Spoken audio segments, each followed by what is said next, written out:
حضرت چلے معراج پر بلغ العلا بکمالہ، اندھیرا تھا اجالا ہوا کشف الدجا بجمالہ۔ ان کے خصائل نیک تھے حسنت جمیع خصالہ، اللہ نے تحفہ دیا صلو علیہ وآلہ۔ نہایت ہی واجب التکریم بزرگوں، دوستوں اور بھائیوں، اللہ کریم ہمارے اعمال کی حفاظت فرمائے، ہمارے عقائد اور ہمارے نظریات کو اللہ کریم درست راہ پر چلائے، ہر اس شر سے اللہ ہمیں بچائے جس میں اللہ نے دنیا کی ذلت رکھی ہو یا اللہ پاک نے اس میں اخروی ذلت کو رکھا۔ ہدایت کے ایسے میٹھے چشمے سے اللہ ہمیں سیراب فرمائے جو ہماری دنیاوی اور اخروی ضرورتوں کے لیے پورا ہو جائے۔ رسول کائنات صلی اللہ علیہ وسلم جب 51 سال کی عمر تھی رسول اللہ کی، تو 1 سال رسول کائنات پر ایسا گزرا کہ جس سال کو اسلامی اصطلاح میں عام الحزن کہا جاتا ہے، غموں اور دکھوں کا سال۔ رسول کائنات صلی اللہ علیہ وسلم پر 51 سال کی عمر میں، یعنی نبوت کے 11ویں سال، آزمائش اور ابتلا نے رخ کر لیا، اور یہ آزمائشیں بہت شدید تر تھیں۔ کافر رسول اللہ صلی اللہ علیہ وسلم کو ہر طرز، ہر طریقے پر ستانے لگے۔ اس پر اضافہ یہ ہوا کہ رسول اللہ صلی اللہ علیہ وسلم اگر گھر سے باہر نکلتے تھے، کیونکہ ابو طالب قریش کے سرداروں میں سے تھے، رسول اللہ کے چچا تھے، گو کہ آقا مدنی کریم صلی اللہ علیہ وسلم کا کلمہ انہوں نے نہیں پڑھا تھا، مگر ہر موقع پر اپنے بھتیجے کے ساتھ کھڑے ہوئے۔ باہر کی آزمائشوں میں حضرت محمد صلی اللہ علیہ وسلم کی طرف جو مشکل بھی آتی تو ابو طالب اس مشکل میں ڈھال بننے کی کوشش کرتے،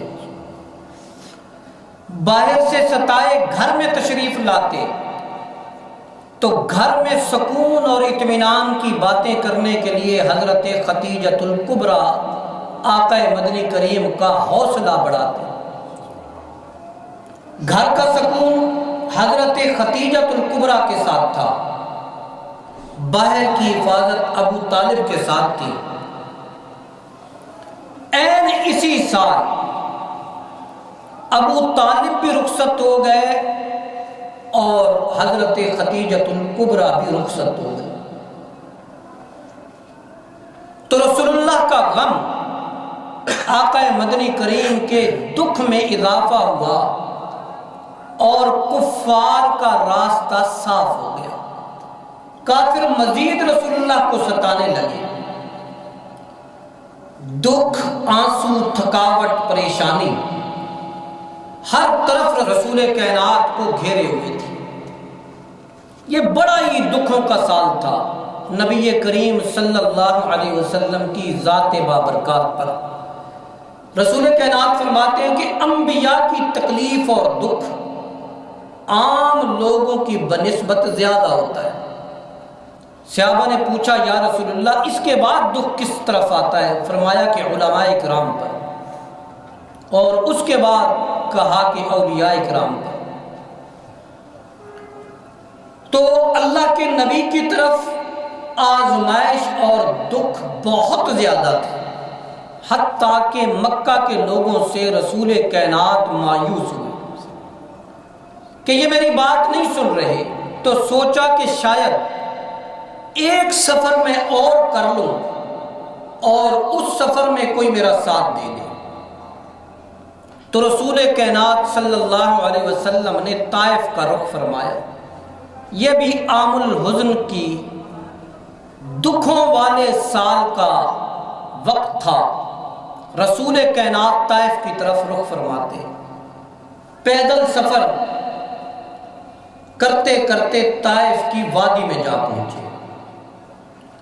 حضرت عائشہ رضی اللہ عنہا نے پوچھا، یا رسول اللہ، زندگی میں سب سے مشکل دن کون سا تھا؟ یا حی یا قیوم برحمتک نستغیث۔ رسول کائنات آمنہ کے در یتیم عبداللہ کے لخت جگر ارشاد فرماتے ہیں، میں پیدل سفر کرتے کرتے طائف کی وادی میں جا پہنچا۔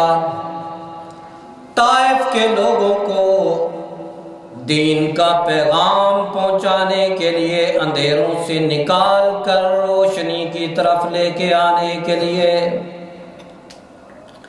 ذلت کے گڑھے سے نکال کر عزت کے اونچے شجر پہ سوار کرنے کے لیے، اللہ تعالیٰ کی نفرت سے نکال کر اللہ کی محبت کے شجرے سایہ دار تلے لے کے آنے کے لیے میں نے طائف کے لوگوں کو دعوت دینے کا فیصلہ کیا۔ آقا مدنی کریم ارشاد فرماتے ہیں، میں طائف جا پہنچا اور آقا مدنی کریم اعلان کرتے ہیں، یا ایھا الناس فقولوا لا الہ الا اللہ تفلحون۔ اے طائف کے لوگوں، طائف کی سرزمین پہ بسنے والوں، میں عبداللہ کا لخت جگر، میں آمنہ کا بیٹا تمہیں بت پرستی سے نکال کر رب وحدہ لا شریک کی توحید کے نور سے رنگنا چاہتا ہوں۔ طائف کے لوگوں نے میرے محبوب پیغمبر کی دعوت کو سنا تو سارے بدماش مل کے آ گئے، ہاتھوں میں پتھر اٹھا لیے، مدنی کریم صلی اللہ علیہ وسلم کو مارنے لگے۔ طائف کے بچوں کو جمع کر کے، اوباش نوجوانوں کو جمع کر کے رسول کائنات صلی اللہ علیہ وسلم کی ذات عالی کے مقابلے میں کھڑا کر دیا۔ رسول اللہ فرماتے ہیں، میں طائف کی وادی میں چلتا جا رہا تھا اور یہ بچے مجھے پتھر مارتے چلے جا رہے تھے، ان کے بڑے بھی میرے اوپر پتھر پھینک رہے تھے۔ کبھی کبھار رسول اللہ زخموں سے چور ہو کر گر جاتے، نیم بے ہوشی کی حالت میں چلے جاتے۔ طائف کے یہ ظالم رسول اللہ کے بازوؤں سے پکڑ کے کھڑا کر دیتے، رسول اللہ چلنا شروع کرتے، پھر پتھر مارنا شروع کرتے۔ روایات میں آتا ہے رسول اللہ صلی اللہ علیہ وسلم کے پاؤں بھی، جوتے مبارک بھی خون سے تر ہو گئے۔ رسول اللہ تھکے ہارے ایک درخت کے نیچے بیٹھے ہوئے تھے، جبرائیل امین تشریف لائے، کہنے لگے، اے مدنی کریم، مجھے ارشاد فرما دیجئے، مجھے حکم دے دیجئے، میں ان دو پہاڑوں کو آپس میں ملا کر جیسے چکی میں دانے پستے ہیں، میں انہیں پیس کے رکھ دوں گا، آپ اشارہ کریں۔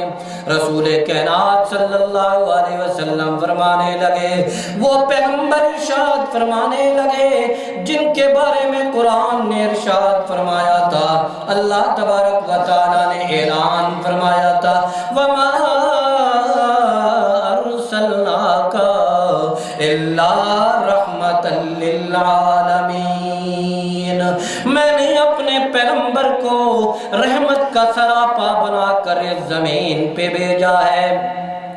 میرے پیغمبر وہ ہیں، میرے مدنی کریم وہ ہیں جو رحمت، میری رحمت سے رحمت لے کر آئے ہیں اور اس زمین پہ بانٹ رہے ہیں۔ اللہ پاک کے محبوب پیغمبر نے جبرائیل امین کی بات سن کے کہا ہے جبرائیل آپ مجھے کہتے ہیں کہ میں اشارہ کر دوں تو پہاڑ ملا دوں گا، چکی میں جیسے دانے پستے ہیں ویسے طائف والے پس جائیں گے۔ میرے محبوب پیغمبر نے اپنے دکھی دامن کو اٹھا دیا، میرے محبوب پیغمبر نے اپنے رحمت والے ہاتھوں کو اٹھا کر کہا میرے اللہ میں اس قوم کی، اپنے امت کی تباہی نہیں چاہتا بلکہ اپنا خون پیش کر کے میرے اللہ میں تجھ سے دعا کرتا ہوں کہ طائف والوں کو ہدایت نصیب فرما۔ یہ دن ایسا تھا، رسول اللہ زخموں سے چور چور واپس پلٹے، مکہ والے جو مستقل ستاتے تھے اسی مکہ کی طرف رسول اللہ واپس آئے۔ اب اپنے گھر میں بھی رسول اللہ قیام کم کیا کرتے تھے کیونکہ اندیشہ ہوتا تھا کہ یہ مکہ والے رسول کائنات پر کبھی حملہ کر دیں گے۔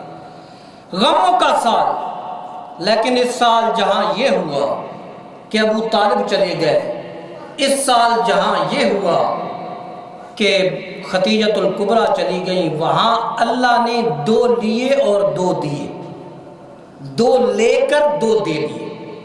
لیے ابو طالب تھے، دیے عمر فاروق ہیں۔ ابو طالب لیے جو رسول اللہ کے ڈھال بنا کرتے تھے، پھر حضرت عمر دیے جو کھلے بندوں اعلان کیا کرتے تھے توحید کا، اور حضرت حمزہ چچا لیے، چچا دیے۔ گھر کے اندر جو سکون اور تسلی کے لیے ساتھی دیا وہ حضرت امیر حمزہ۔